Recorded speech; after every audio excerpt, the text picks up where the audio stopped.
প্রিয় মৎস্য খামারি ভাই ও বন্ধুরা, আপনি কি পুকুরে অল্প সময়ে মাছ চাষ করে লাভবান হওয়া যায় এমন কোনো মাছ খুঁজছেন?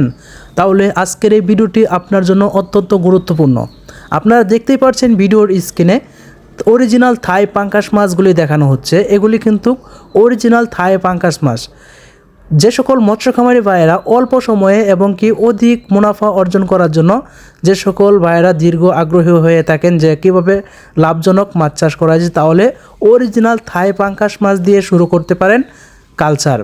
এই অরিজিনাল থাই পাঙ্কাশ মাছ দিয়ে যদি আপনি কালচার শুরু করেন তাহলে অবশ্যই আপনি লাভবান হতে পারবেন। এবং কি এই মাছগুলি কিভাবে আমরা প্রক্রিয়াজাত করে থাকি এবং কি উৎপাদন করে থাকি, এই বিষয়ে আজকের এই ভিডিওতে আপনারা দেখতে পাচ্ছেন যে আমরা একটি সুদক্ষ একদম পরিপূর্ণ টেকনিশিয়ান ও অভিজ্ঞতার সাহায্যে এই মাছগুলি থেকে আমরা ডিম সংগ্রহ করে কিভাবে রেণু উৎপাদন করে এবং কি রেণু থেকে পোনায় পরিণত করে সারা বাংলাদেশে আমরা পৌঁছে দিয়ে থাকি।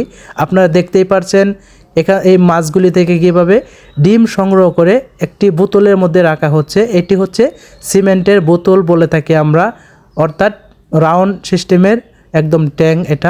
এটাতে প্রেসারের মাধ্যমে এইখান থেকে ডিমগুলো থেকে বাচ্চা বের হয়। তারপর এগুলি আমরা হোম ডেলিভারি করে থাকি। রেণুতে পরিপূর্ণ হলে আমরা কিন্তু সারা বাংলাদেশে রেণু ও পোনা বিক্রয় করে থাকি। আপনি চাইলে যে কোনো পরামর্শের জন্য এবং কি পাঙ্কাশ মাছ কীভাবে পুকুরে রেণু ছাড়ার পর এই মাছগুলি লালন পালন করতে হয়